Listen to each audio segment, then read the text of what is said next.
நல்ல முறையில் நடத்தி வருகின்ற அன்பு உடன்பிறப்பு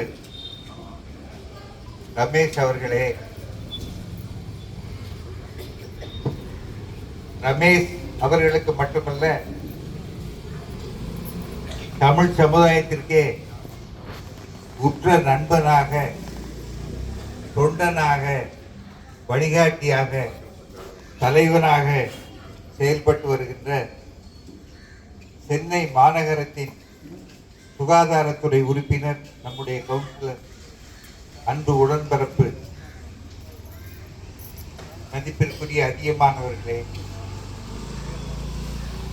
அறக்கட்டளையின் ஏனைய உறுப்பினர்களே, பயனாளிகளே, உங்கள் அனைவருக்கும் என்னுடைய நெஞ்சார்ந்த வணக்கத்தை நான் தெரிவித்துக் கொள்கிறேன். நம்முடைய ரமேஷ் அவர்கள் ஏழை மக்களுக்கு உதவுகின்ற பணியை தன்னுடைய